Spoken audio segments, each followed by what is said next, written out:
Hello, everybody, and welcome to the WREVA Electrifying News for September of 2021. We made it to September, guys. We're all the way to September. Man, that's 3/4 of the year is gone, but surprising when you say it that way. But welcome to the show. Today, we've got, of course, our regular panelists. We have Mr. Eric Stevens joining us from the Listowel area. How are you today, Eric? I'm fantastic, Mark. I'm looking forward to a good show today. Excellent, excellent. We have, as always, Ian Graham in downtown Kitchener. How are you today, sir? I'm wet and cold. Like you're right about because it came in like a lion. So in like a lion, something like that. That's March, my friend. But if you want to describe October that way, go right ahead. It's cold. I'm not liking this. And also, we have a special guest tonight. We have Mr. R.C. Kenyume joining us, I believe, from Waterloo. Is that correct, R.C.? Yes, that's correct. That's correct. Very good. Well, welcome very much to the show tonight. Thank you, Mark. R.C. had reached out and had an idea for a segment that he would like to do, and we thought, hey, that's a great fit for what we do here, and so we asked him to join us. And of course, you out there, the viewing audience, if you have a suggestion, feel free to send it to us by email, and maybe we can have another segment another month. So very good, very good. So R.C. is going to start us off tonight for our electrifying news. And he's got a little bit of a presentation that will get shared on the screen. And R.C., I push it over to you. Yeah, before I start, and as the presentation is queuing, I just have to make a confession. I just missed seeing you guys because when we were doing all the electric vehicle events, it was like a few months. So we would see each other. We would have beer either before or after the event or something, and it's really just I haven't seen you guys for a while, and I think it's still a perfect topic: electric bicycles or electric bikes. But that's just the secondary reason why I'm here. It's good to see you too. Absolutely. Thank you. Okay. So for my presentation, as mentioned by Mark, it's really with electric bikes, and with electric bikes, it's really your regular bicycle with electric motor assist. As you can see on the top photo there, that's just like looks like a regular mountain bike, but there's an electric motor and battery and controller. So very similar to an electric vehicle, those three components being present in an electric bike as well. On the lower right there, you can see an electric folding bike, which is, again, very similar to a typical folding bike. Next slide, please. And those three components which I mentioned, definitely having an electric motor, a battery, and here I mentioned about the controller, which is, again, the electronics that works with the battery and the electric motor. But here's how the motor will be engaged. In the case of an electric bike, it will be through the pedal or pedaling. Next slide. And starting with the motor.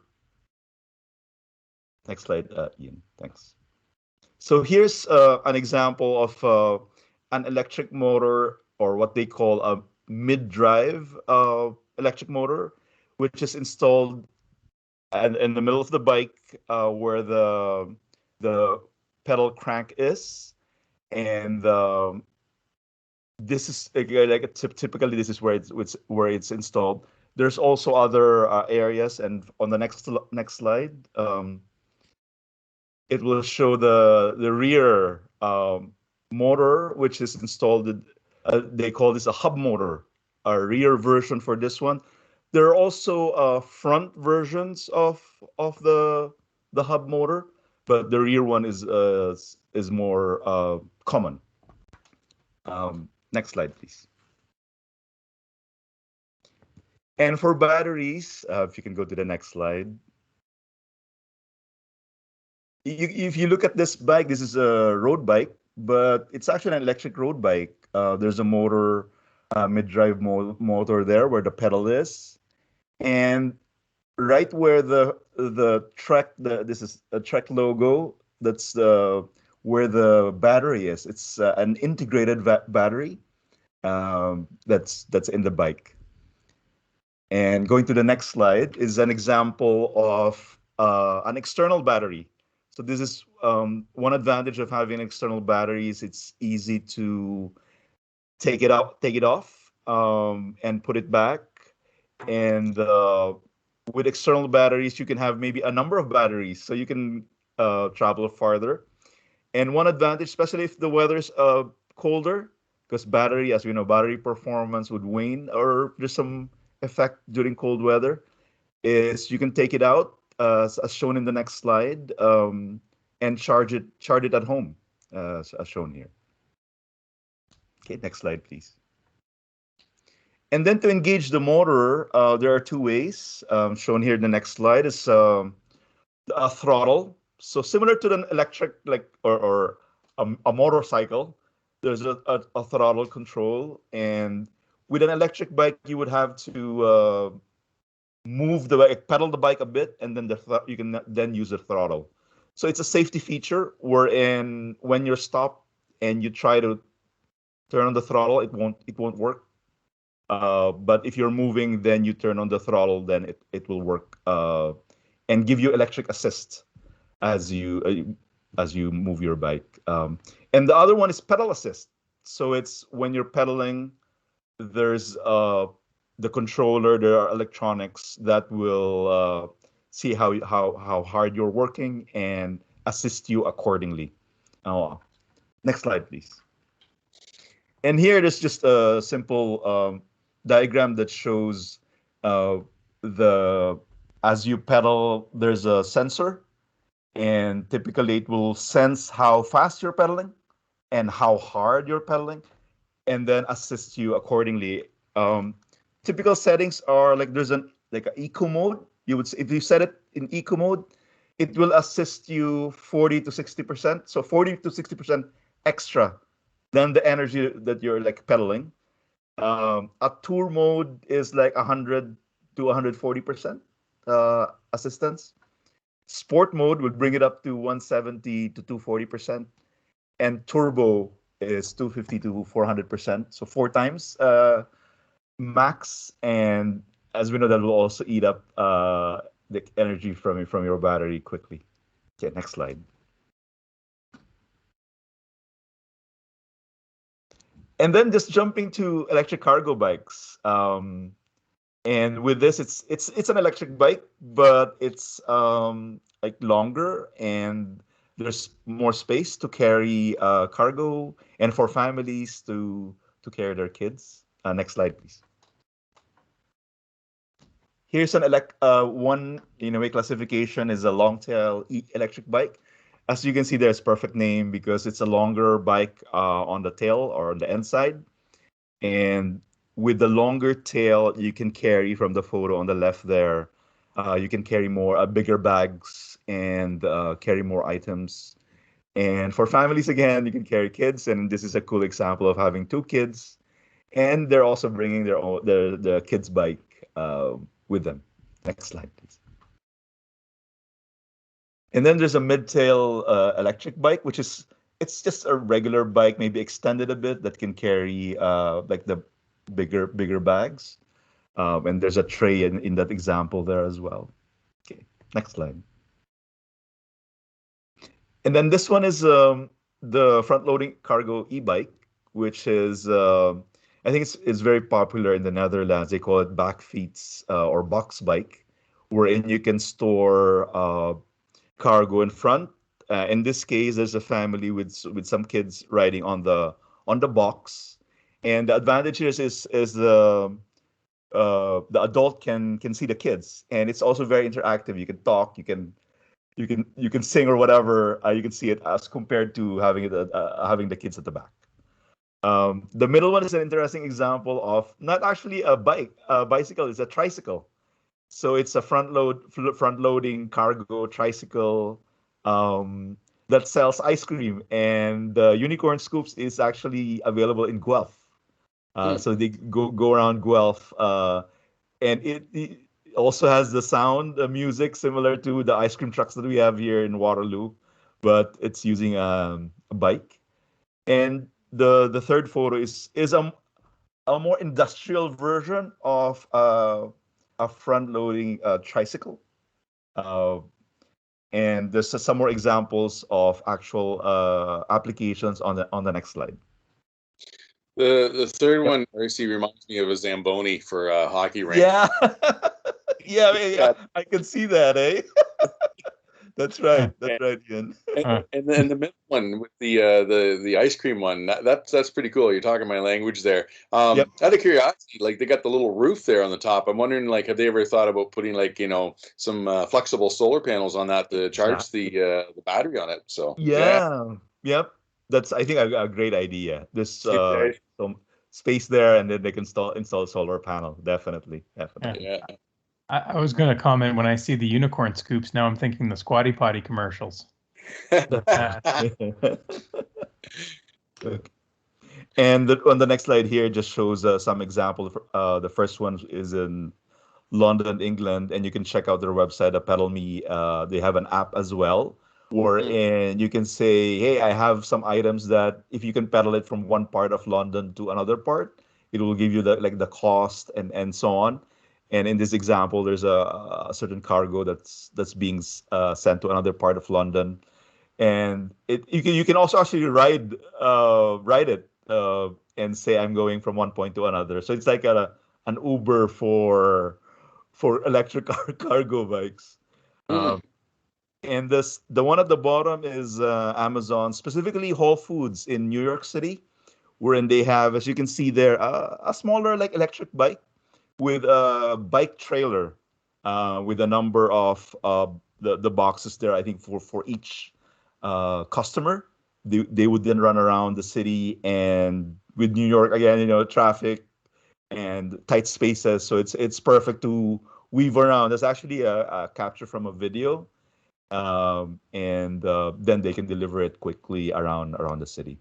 I was going to say that top picture of the bike in London, England, that looks very interesting to drive. Like the turning with that wheel so far out in front. I'm sure that would take a little of getting used to. That you're exactly that you've got a wide load like that. Yeah, the first time I tried a bike like the front loaded cargo bike, I was like, I didn't know what to do. Like it was hard to control initially, but then I got used to it. First time I tried was in London, Ontario. There's London Bicycle Cafe, and it was last summer. We tried a number, like 3 or 4 cargo bikes, and it was, again, as you mentioned, strange having the wheel in front, but also there wasn't any cargo, so it was like floating. It was the front was when I hit something, it was like, oh.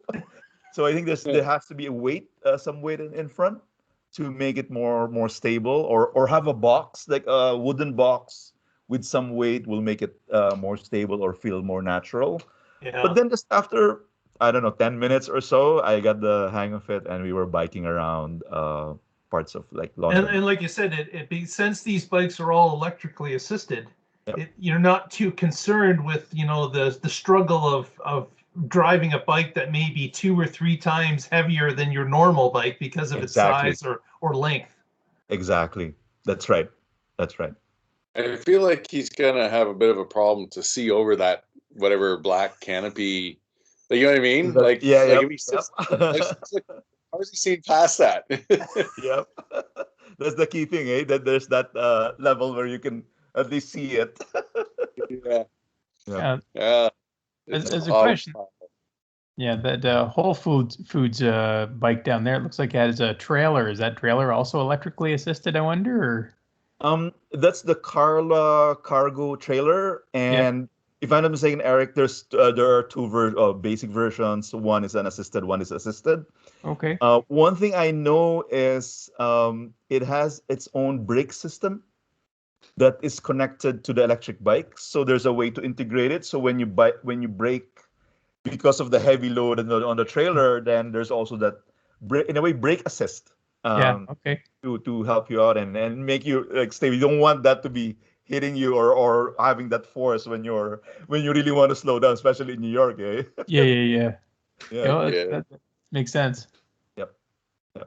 And on the next slide is a Canadian example in Montreal.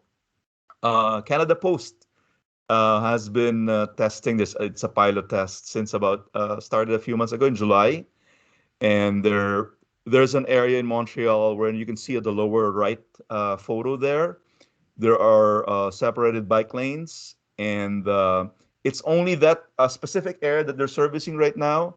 During the interview during the pilot test, they were just saying about 40 packages. So the guy was saying about it's a half day type shift that they were testing the electric cargo bike.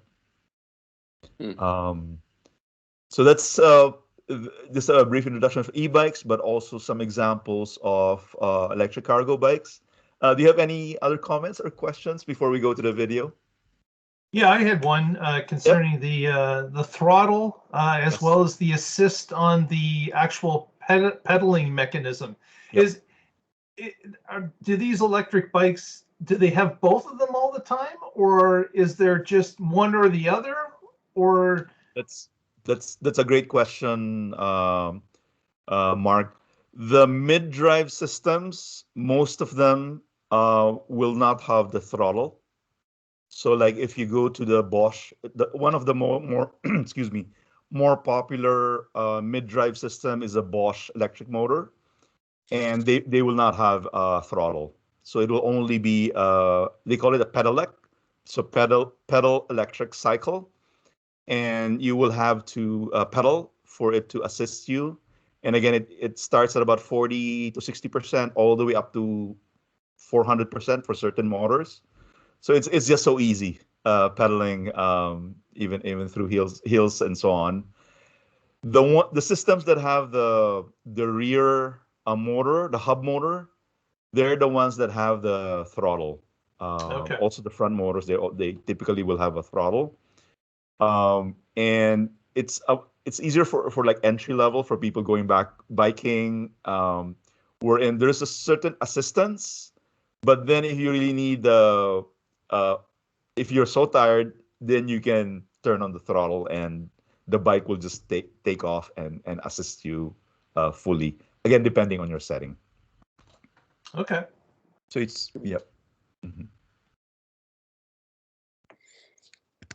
Okay. Any other questions before we go to the video? So you're known as the bike mayor of Waterloo, RC. Can you explain that? Thank you for mentioning that, Ian. It was I forgot completely. As I told you, I just really wanted to see you guys. But since the start of 2020, so last year, I became the bicycle mayor of Waterloo. It's a program being managed by an organization from the Netherlands called Bikes, or BYCS. So their website is bycs.org, wherein the focus of the bicycle mayor program is really to promote cycling to your city. In my case, I'm the bicycle mayor of Waterloo. So I promote cycling in the city of Waterloo, but also collaborate with organizations, of course, in Kitchener and Cambridge, and definitely trying to work with or look for people who would be. It's a volunteer position, so to volunteer for being the bike mayor for Kitchener and Cambridge as well. So that's the bicycle mayor net. One big advantage of this network is there's now over 120 bicycle mayors around the world. And we have a regular monthly like network call, bicycle mayor network call, wherein mayors would share their own experience. And I've really learned a lot from different cities. And bikes would also share resources, all digitally. We have access to a number of materials and so on. Cool. Yep. Thank you. Okay. let's start the video. This is an example of like bicycle logistics, and it's a cool combination of being able to then like a bigger amount of goods can be moved. Yeah. Combined with state-of-the-art technologies and open up new ways to drastically boost efficiency, cut costs, and transport all kinds of goods in an environmentally friendly manner, virtually emission-free, on time, quietly, stress-free, and transparently.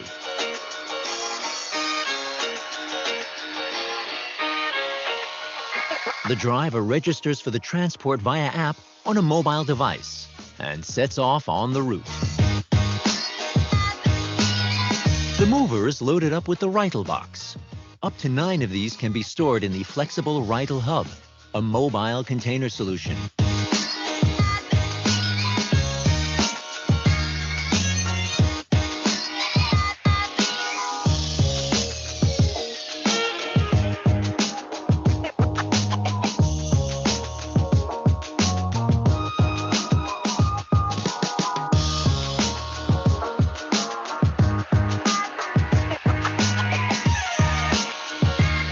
Innovative IT-supported logistics concept based on intelligent hardware really from Rital the video. has already won a range of international awards. It's a cool combination of having the truck at the start, and it wasn't still an electric truck, but in the future, again, it's will really be ideal if there's an electric truck that will drop off that container in a parking space. So it's measured for a parking space size. And then once it's left there, there will be cyclists or bikes around a city that will then pick up the different items. And as shown there, there'll be an assigned route and that smaller box per cyclist, and up to 9 those small boxes can fit in that big container, which is I think a good like option for delivering items in a city. Yeah, so that's interesting that this is almost like a warehouse solution that's mobile. So they're able to truck out the box to different parking lots in a more dense city, yes. And then the bicyclists show up with an app that opens the door automatically. They get to select the box that they're supposed to be delivering. That's right. And then it loads onto the bike and they go on their way. And then I would assume they would have to come back with the empty box at some point to drop it back off at the mobile warehouse.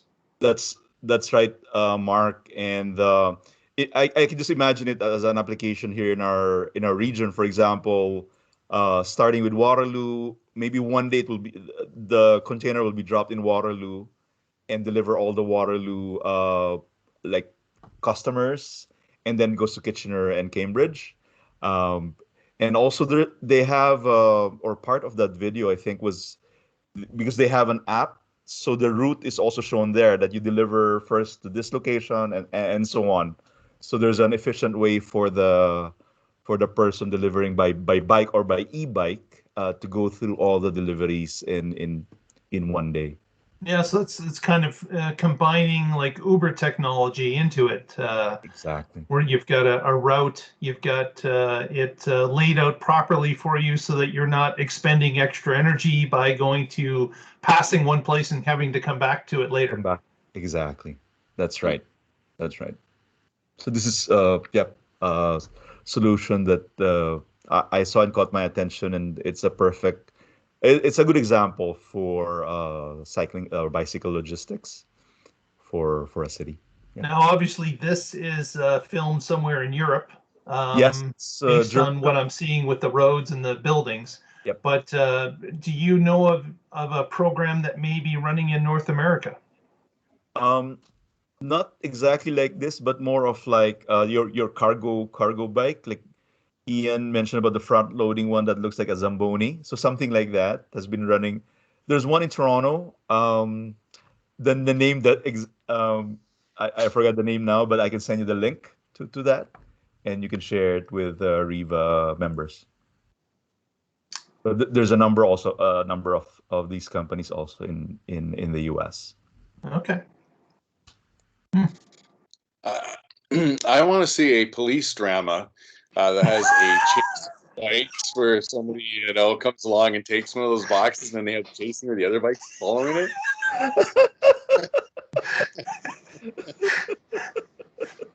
So you want to completely switch at this point, all cars off the road, and we switch to sport bikes, transport bikes, and police bikes. Yeah. Yeah. I think it'd be fun.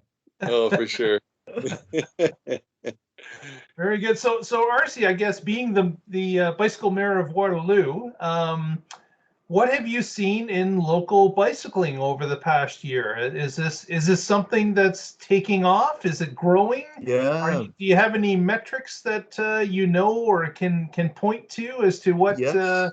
what the current state of bicycling is in the region? Yeah, there's if you remember last year there was the temporary bike lane that were installed across the region, and we've really seen with the metrics from the city and from the region. I think there was a number, like officially from the region, of about 40 to 50% increase in the number of people cycling during the time that the temporary bike lanes were installed. Um, on my side, uh, I have access to Strava Metro. So Strava is an app used by people cycling and walking, and just the number of people who are like turning it on. So it's just turning on the app and then cycling and walking Waterloo region. It has really increased from last year, especially when the pandemic started. Both cycling and walking has doubled, or more than doubled actually, compared to 2019 numbers. And those, I can share with you some of those data, Mark. Okay. Mm-hmm. Great. All right. Any other questions? Yeah. No questions, but just some comments. I mean, it's a really cool concept. The resources to make a bicycle is far less than making a large truck or a car or anything like that. Yep. So, I mean, this type of transportation method, especially in urban environments, makes sense, especially for people maybe even as a second or third vehicle, and can help reduce congestion. And it's another part that could play in a sustainable future. That's right. That's right. The e-bike, and I use an e-bike now, Eric. It makes it easier for me to go longer distance because I can't bike like very far. Okay. But then I can now bike a bit farther. I can actually go with. I have a good friend who can bike farther, and I use an e-bike, and he has a road bike. But I can now go, and he doesn't need to wait for me like for a few minutes. Okay. Yeah. At a certain point. So that's one advantage I can see, and the more I use it, then I think I bought like a bag. I think it's key to have like a bag, like a pannier bag at the back of my bike, so I can stop by the grocery and buy some stuff and so on. So it has really increased like the amount of time or the number of times that I use my bike over especially over this period of like 2 years. Yeah. What kind of distance have you done on one of your bikes in a year there, RC? The total, I think I reached in 2020, I reached 1,000 kilometers on my bike. It's a combination of e-bike and I think a little over 1,000 e-bike and the regular bike. The farthest that I went to is about, I think, 80 kilometers to Cambridge. Okay. So I had a bike. So using my electric bike, fully charged, I went to Cambridge and did a bike ride with a city staff last year when the temporary bike lanes were in Cambridge. And total of 80 kilometers. And I was going home and I think I had one bar that was blinking. So I said, if I run out, at least I can still bike home. It will be heavier, but I can still use my bike. I can still bike. It will just take a lot longer. Yeah, but I still had some juice and reached home with that last bar blinking. Yeah. It's a plug-in hybrid, and your backup generator is your legs. Exactly. Yeah. That's the best way to look at it. As EV driver, eh? Yeah. Better than the BMW the hybrid with the gas.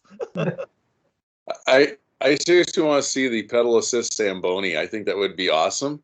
But, it's funny because I mean, on one hand we're making a joke about it, but on the other hand, I mean, most Zambonis are not electric. I think there was one that's finally kind of come out that's electric, but most of them are like propane, natural gas. Yeah. And when you're in an arena, they got their exhaust systems for the air and that, but I remember when I play and I get on the ice, I can still smell the fumes and stuff like that. So it'd be nice to actually, I would like to see more electric Zambonis, but a pedal assist, why not? I mean, it's kind of a neat little concept, But do you now? Is there much in the way of regenerative braking on e-bikes? Is one question, and then the other question is: do you see more in terms of range? What's the furthest electrical range that we have on an e-bike now? And are we starting to see people really go? You did 80 kilometers. Are people now going to 150, 200 and crazy numbers? So those are really great questions, Ian.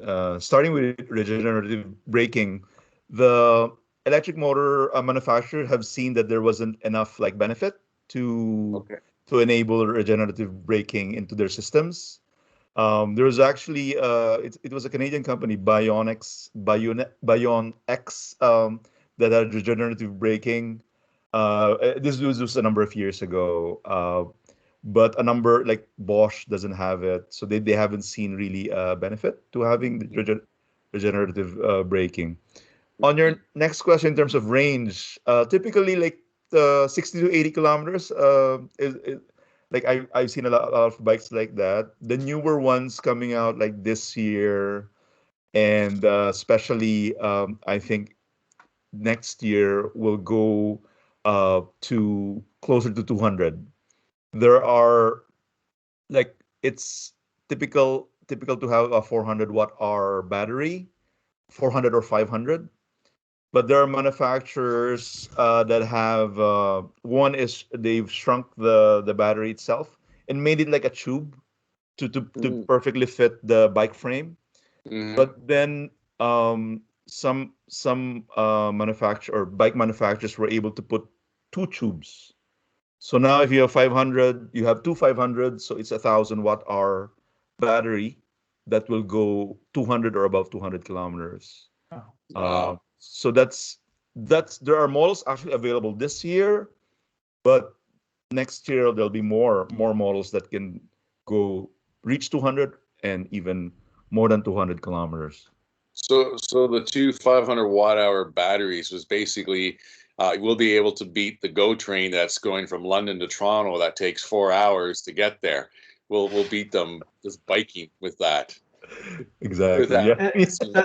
That kind of brings up a good question. Is there limitations on speed with a bicycle driving in the city? Yeah, the legal limit right now is the 32 kilometers per hour is the North American standard.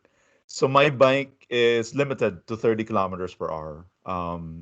And if I do the throttle and it reaches 32 kilometers, it just cuts off. Okay. So the only advantage for me when I'm biking around is on traffic lights, so I can go with the traffic. But then I make sure I'm on the side of the road when it's 32 kilometers, then the cars can pass me safely after that. Yeah. Mm-hmm. Yep. Interesting. Mm-hmm. Yep. Yes. Well, thank you, RC, for that interesting presentation. I've had no real experience with electric bikes at all, but I've seen a few of them around every once in a while. Yeah. Like you said, you typically see the, maybe the external pack. You can kind of tell it's that black cylinder that runs, in parallel with the seat, or some others. But that's very interesting. Thank you. Yeah, and if we have an event next year, it'll be cool to invite maybe the bike shops with their electric bikes and even the electric cargo bikes for people to try out. I think that'll be cool, or good part of an event. Very interesting. Yep. Okay, well, Ian, over to you, and let's get into the other electrifying news that we have for tonight's show. Yes. All right.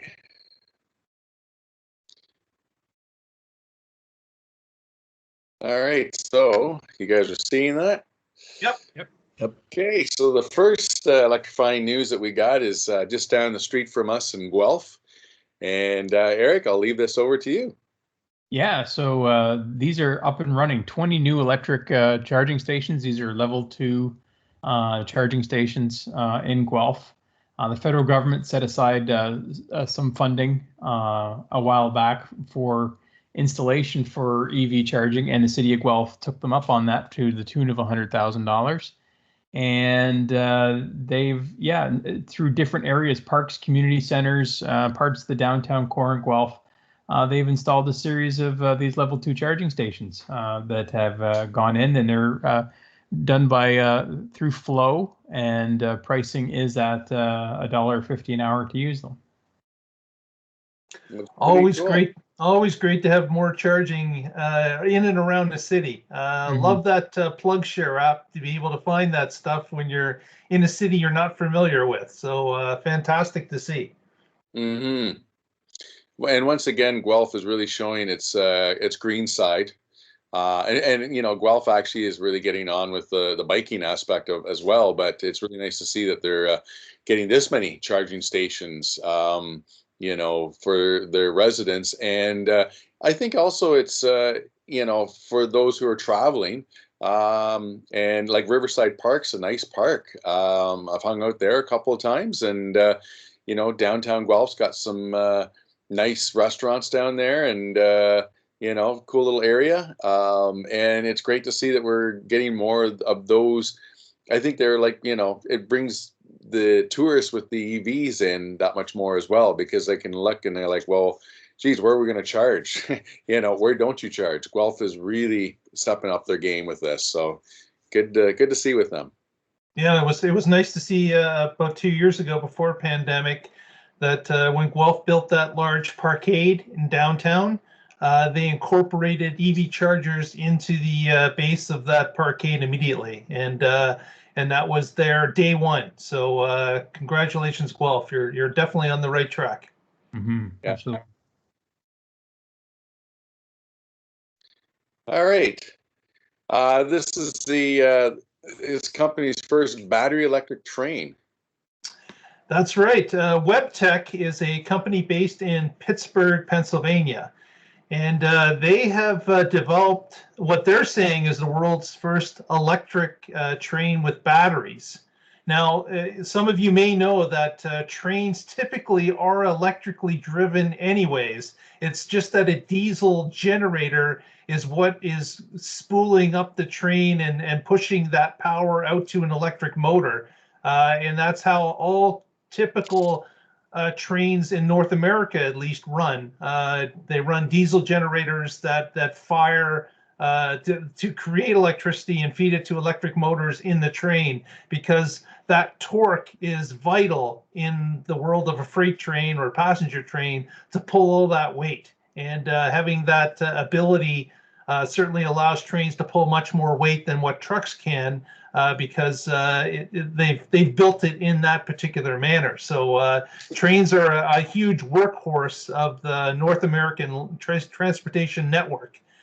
Now, what's interesting here is that Wabtec is they're aiming to add batteries to the existing locomotive so that it can supplement, almost like a hybrid. It can supplement, sometimes using it from the battery and sometimes using it from the diesel generator. So they've found just in their first run that they're able to have a reduction of 11% in carbon emissions by having just a smaller battery in the train to be able to supplement it and turn on and off as the best scenario of when the train is on a flat surface or going up a hill, or they can change the dynamic based on what works best to reduce emissions. And they're thinking just using that same platform and expanding it by adding some more batteries to the train, they think they're going to be able to push that up to a 30% savings over time. Wow. There is a certainly 30% is not 100%, but it is a big chunk of a pie of what a train is burning, and they are in the early stages of this. Now, of course, the train being a heavy object, batteries are going to add to the weight, and you've got some physics in play as to what's the proper amount of batteries, what's the proper amount of weight to add to a locomotive to get these type of goals on reduction in carbon. But they're trying this, and they're experimenting. And actually, I heard just recently that an Australian railroad has purchased the first couple of diesel locomotives with the battery technology that they're going to want to use in the Australian outback.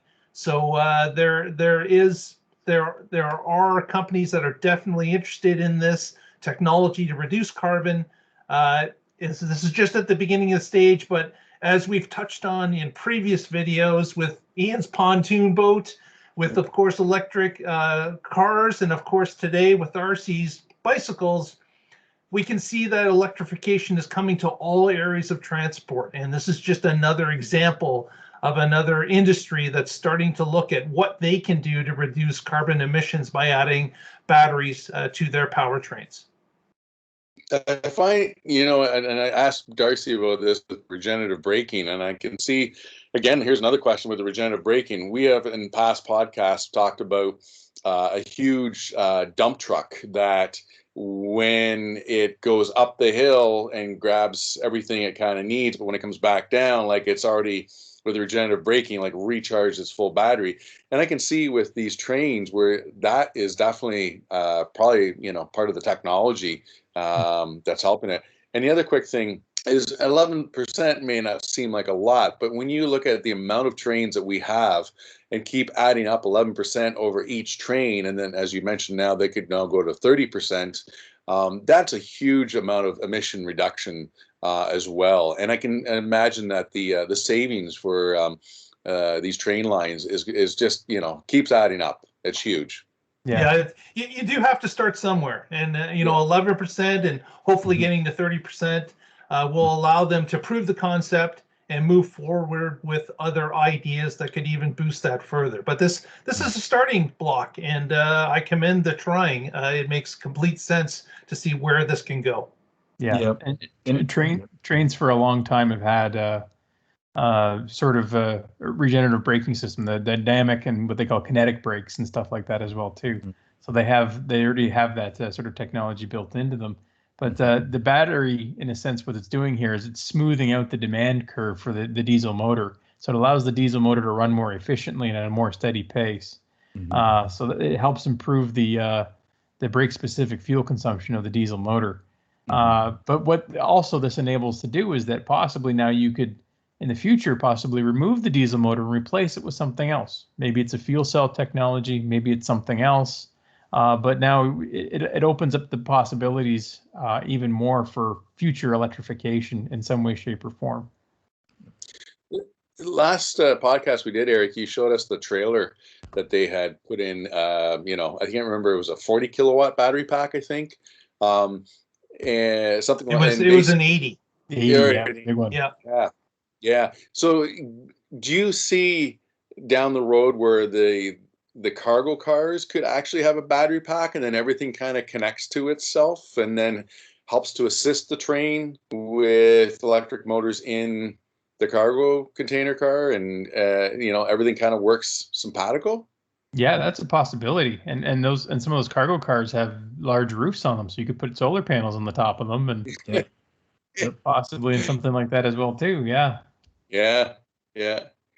All roofs need solar panels, That's right. Cargo bikes to, To votes. The votes, yeah. Votes. Right on. All right.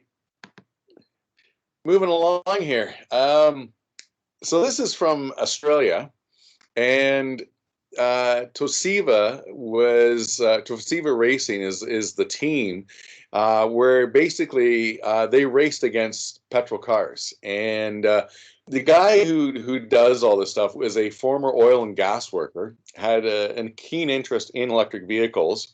And he was saying he got all the jokes about, oh, did you bring your extra long extension cord, ha ha ha, and over time the jokes became less and less, and the reason being is because this guy won. There's 3 categories, and the first category is the 130 kilometer an hour category, and of course then I think it's 165, then it's over 200, and but he won the 130 kilometer category and 10th overall, and really showed what an electric vehicle can do in terms of racing. What was interesting was anything beyond, like, I think 165 and the 200 plus category range. He says at that point that really shows where electric vehicles can lose their the range a lot quicker when they're using that much power to get up to that speed.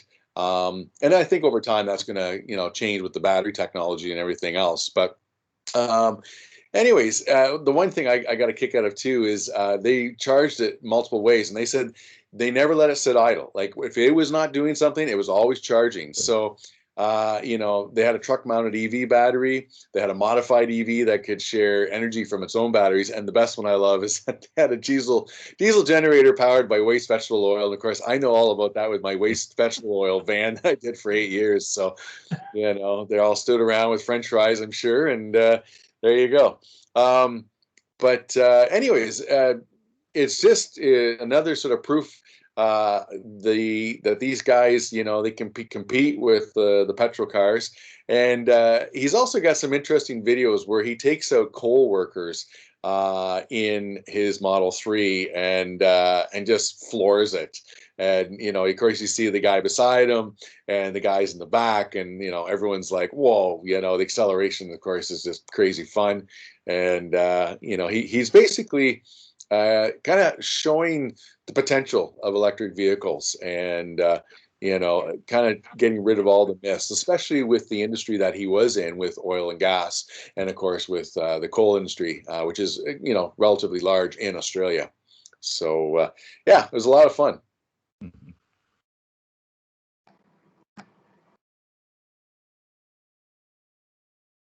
All right. This is a great story. I saw this on the CBC recently, and the older gentleman, he did this in memory of his wife who had passed away from cancer a few years back, and poor guy choked up. Makes me kind of choke up, but it's awesome to see again. We're proving what electric cars can do.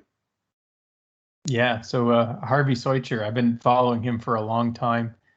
His first tour was at Marianne's. He had one of the first Audi e-trons that was sold in Canada and in British Columbia. And he took it on a massive tour that went all the way across Canada and even all throughout the United States and back again. So he did this massive tour a while back, and that was just sort of a casual tour that he took. And now he's embarked on a new journey. And this time he drove from St. John's, Newfoundland to Victoria in 4 days, 19 hours, which is the new EV record, and the entire Trans-Canada Highway all the way across the country. So it's an impressive feat with him and his friend Kent Rathwell driving all the way across the country. And it's a pretty impressive feat. Absolutely. Again, dispelling the rumor that an EV is a local vehicle only. These gentlemen are out proving in a dramatic sense that you can just go completely across the country. You're not confined to just a few kilometers around your house. EVs are not golf carts. When they first came on the scene, they might have been described as that.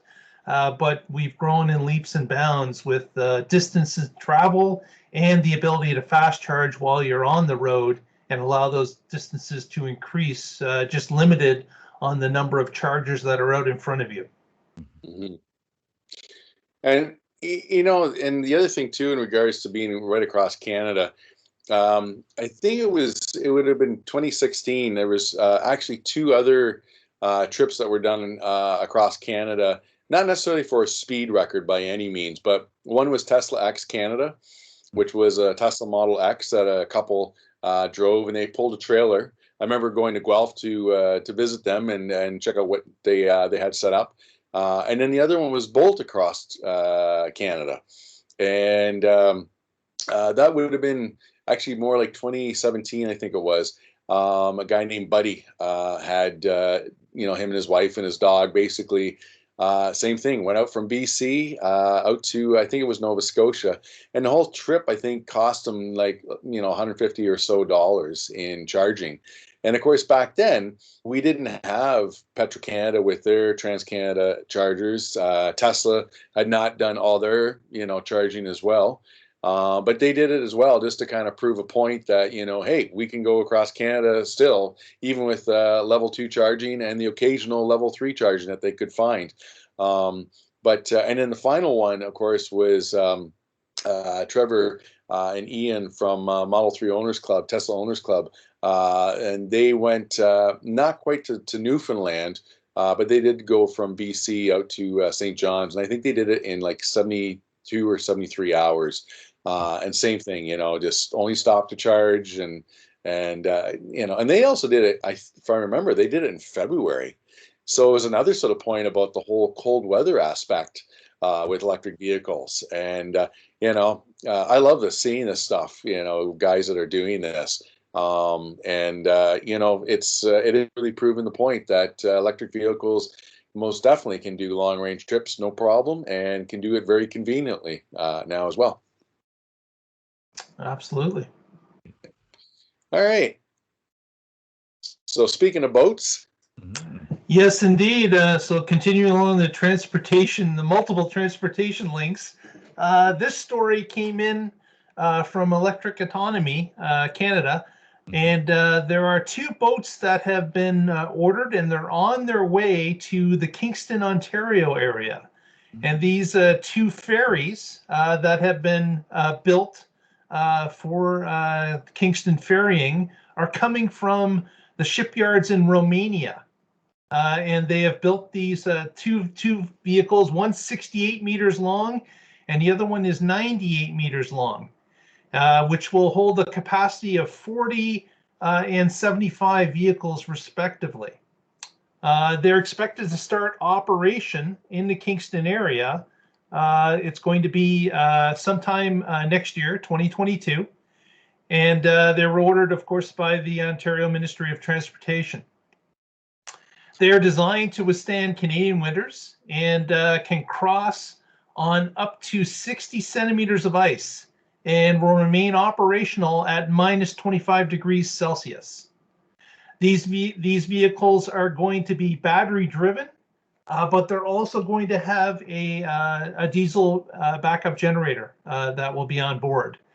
But the company that has made them is also installing shore power at each of the docks, so that this vehicle will be able to charge its batteries when loading and unloading passengers on either side of its route. And of course, it will be designed so that the boats could switch. It's going to be a common plug that can be used with either boat for any of the plug-in points. So if they had to move the boats around, they could still get that. But the boat also still has that diesel generator. If it was to get into trouble, it could fire that up and produce electricity as well. So it's giving it, you know, that insurance plan that it has the ability. But the design is to build that shore power to the docks and allow it to just do a quick charge at the dock. You know, somewhere between 20 and 30 minutes of charging as it's unloading or loading, and that will be enough power to get it to the other side and plug into the other onshore power to start its charging cycle again. So kind of like the Maid of the Mist that we saw that's happening in Niagara Falls on the American side currently, where that boat does the exact same thing, uses shore power to charge as the passengers are loading and unloading. So another example of a perfect situation where the vehicle is idle. You may as well charge it at that point and give it enough juice to perform its task, get to the other side, and do it again. And repeat that over and over and over. And as we know, electric motors wear much less than gasoline or diesel motors. So you've got a scenario where maintenance costs will drop and operation costs will drop along with it. So this is great to see the province of Ontario jumping in and starting to move some of its diesel boats out and replace them as they're aging with this new technology. Yeah. And Mark, when you say shore power, sorry, is there a standard interface that they use for connecting the boats to the charging station? Well, certainly it's a DC charging facility. I don't know the actual number, how many, 1.2 gigawatts of power. Actually, I have the number here. It's a 6 megawatt or 6,000 there we kilowatt go, 6 connection. megawatt of power equipped with the fully automatic system. That's it. Yeah. It's a giant stove plug. Ian, let's hack it so your pontoon boat can charge for free. Oh yeah. I might blow your pontoon boat out of the water. Yeah. No kidding, eh? Oh man. I've always wanted to go 100 kilometers an hour on this. that would charge your 20 kilowatt hour battery pack in like 15 seconds. Yeah. You got to be quick to unplug it. Yeah. Warm. Actually, it's what's I was going to bring up actually with the boat, because now I've had it in the water up north for a little while, and it was up last week. But and when you're talking about shore power, it's great when you got shore power to I got to charge up. Well, I can charge up overnight and plug it in. With my boat and being my cabin is totally off grid, I have no shore power. So, yesterday we had a ton of showers and gray and everything else. And if I wanted to go out in the boat, I'm kind of stuck with kind of the battery power that I've got, because there's no real sun out. And so it makes it interesting with the pontoon boat, whatever the batteries put into your panels put into your batteries, that's what you got. And you're going to have to live with that. And, so it's and you know what, that being said, though, it's still working out quite well. We go out in some nice, really sunny days and it works great. So, but in regards to this boat, every time I look at this picture, I keep thinking I want to see an electric plane land on it, like a aircraft carrier. So it's got that kind of look to it as well. One thing I'll also point out is that in July, another of these type of boats went into service for Toronto Island. Yes. So there is one crossing from downtown Toronto to Toronto Island as well. So that went into service in July. Yeah, wow. And that's the one we talked about last podcast as well. Yeah, if I remember. Yeah. Awesome. That's great. All right. So here's our final slide of the night, and I think this is it's quite telling about Evie adoption. Basically, Norway originally said that by 2025 they would not have gas cars, but we all know in the last year Norway's EV percentages are like 60, I think even 70%, and now it looks like they might be 100% EV sales as early as April of next year. And the downward trend for sales of gas cars has been so consistent. It's almost, I think most people in Norway are going well, why would I buy a gas car? Like, everyone's driving electric. There's incentives for electric. There's disincentives to drive gas. you know, and 14 of the top 15 cars in Norway are all electric, because they do have plug-in hybrids as well. It's a small percentage, and they, you know, do include that with the sales, of course, but like the plug-in RAV4 is kind of the top-selling hybrid that they have. But what I also found interesting was that it took to the 38th place before you finally find a gas car. So from number 1 to 37 is electric, and number 38 was the Tiguan diesel. That's the first car that you're going to get that has no electric motor in it, and that's quite a number down on that part of it. So I kind of look at this, and Norway, of course, is an oil producing country, and they've been using their oil to get the EV incentives going and to make that transition. And I look at that and I'm just like, hello, Canada, what are we doing? We need to catch up to this, even at a halfway point. And I think with tonight's podcast, showing that, yeah, we can drive right across Canada, no problem. I think now we've got to start really looking at getting people into electric vehicles. And this just, shows that this can be done. I have heard the arguments that people say, well, Norway is not as big of a country, but I don't know many people who drive right across Canada on a frequent basis. I think we're more than fine to emulate what Norway is doing, and we have a huge opportunity that way to do this. Yeah. It's interesting that we talked about Norway, of course, being ahead of the game when it comes to the sales of electric vehicles, and have been for quite some time. But I'm still shocked by the rapid change in a relatively short period of time. So we're talking, I would say, 3 to 4 years ago, we did not believe that a 2025 number would be possible. But here, with the adoption of EVs, and of course they do have incentives to do that, they've quickly tipped the scales, and we're wondering if the rest of the world is going to be in the same way. Once we get to that, 10%, 20%, 30%, 40%, it seems to be a multiplier that that the other cars fall by the wayside a lot quicker than what we're expecting. The gas cars start to drop in sales a lot quicker than what experts believe would happen. Yeah. Mm-hmm.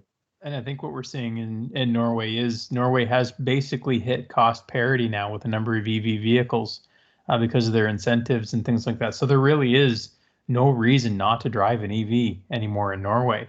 Mm-hmm. And just for an updated figure, actually, I saw the numbers last month for Norway, and it was 80% of their sales were EV. So it's quite impressive what they've done. And I think as we get closer and closer to cost parity, like even without incentives, we're going to reach, there's a lot of forecasts out there that saying we're going to reach cost parity by 2025. Yeah. And I think we're going to see a massive inflection point then in a whole bunch of regions for EVs taking off. Mm-hmm. I was disappointed when, Canada went from 2040 to 2035. I'm like, come on, you guys, like we can do better. But I did get pointed out to me that, 2035 is kind of the number they're looking at. But, if things keep going the way they are, 2030, I think, is going to be an interesting time for Canada. And as you say, Eric, about the cost parity by 2025, I can see that happening most definitely. And, between like now and the next 3 years, here's Guelph doing X amount of charging stations, and that's just one little city. And how much more are we going to start seeing in terms of charging stations as well over the next 3 years? So I think by 2030, anybody who's like considering a new car, I'm wondering if they really are going to even consider gas cars at that point anyways, because, here we go. There's another, from now, 8 years. And how much is going to change in that time as well? And is a gas car even really going to, make someone go, yeah, I want to buy this because, when I go to sell it, I'm still going to have, I'm going to be able to sell it. Most likely you're not. at that point. So, Canada could turn around and could really surprise us. I think, like you say, once cost parity comes into play, and then the technology for charging, it's just growing rapidly. And I think what you're going to see as well too is, even in the picture you have there, is a Circle K in Norway right there, Ian. I watched a video recently from Bjorn Nyland in Norway, and he was showing that some of the pumps are now being taken out and replaced by charging pedestals. And he's saying, he envisions a future in Norway where, at first when EVs first came out, you had the charging station in the corner and you had your gas pumps. Well, now he's saying now you're going to have the EV charging stations are going to be the main things under your roof, and the gas pedal your dispenser is going to be now further away out in the corner in the parking lot. Yeah. So that's what you're going to see now, is EVs are going to become mainstream, and then the gas vehicles are these oddball things that they're going to need for special use cases out in the corner. Mm-hmm. Yeah, and of course with the charging infrastructure, in 3 years as well, the speed is going to be what? What was 80% for us is like, anywhere from say 15 to 20 minutes. 80% charge is now going to be what, 5 minutes? 5 minutes, potentially. So that's all going to change as well. And I look forward to this. I just, I think this is really cool. And this is great with Norway that they're leading the way, and they really do. I find Norway is a country that they really do take care of their citizens, and they did a lot with oil and gas, and that was a big part of their, that country's economic aspect. But they're being really smart about it as well, and I really kind of hope to see that Canada can do the same, can actually. Open their minds to the same thing as well, so that we all benefit. Yes. Very good. Very good. Well, I'll let everyone, as a reminder, know that we're going to put the show notes in place with the links to the stories we had tonight. So if you want to go into more depth, you'll be able to link on those show notes and go read to your heart's content. So with that, I'd like to thank RC, our special guest tonight. And of course, I'd like to thank Ian and Eric for coming on as regular. And any parting words, any shout outs? Let's start with Mr. Pontoon Boat himself, Ian. Shout outs to the Leafs for getting rid of Anderson. I just, it's funny. I haven't really followed. I'm embarrassed after that last series with the Habs, and I did hear recently that Anderson's gone. I heard Hyman's gone. Unfortunately, I liked Hyman, but anyways, I'm just happy about that. It's going to be an interesting season of getting our hopes up yet again, and then usually around January, February, we'll start getting into disappointment again. All right, Eric, any shout outs this evening? I'm going to follow that up with maybe a shout out to the Blue Jays for making an exciting September this year. So, and showing the Maple Leafs what a winning team looks like. So, hopefully, they're winning 1-0 right now in the bottom of the second, and hopefully they can get back in that wild card spot. So, yeah, very good. RC, any shout outs from you this evening? So the theme is sports shout out. So it doesn't have to be, but okay. Yeah, no. I'll do a shout out for my NBA team, the Boston Celtics, because they're not in the news. It's like the Lakers and the Nets. They're at the top, but I'm saying the Celtics will make a run for the crown this coming season. Very good. Very good. Well, with that, we'd like to thank you, the audience, for tuning in. If you haven't already, please give us a thumbs up. If you'd like to be alerted when these videos go out, press the subscribe button. Doesn't cost you anything. Press the bell icon, and every time we add a video, you will be alerted automatically. And we thank you for watching this evening, this afternoon, or this morning, depending on when you're watching it. But thanks for joining us, and you'll catch us again next month for WREVA Electrifying News. Thanks, everyone. Have a great evening. Thank you.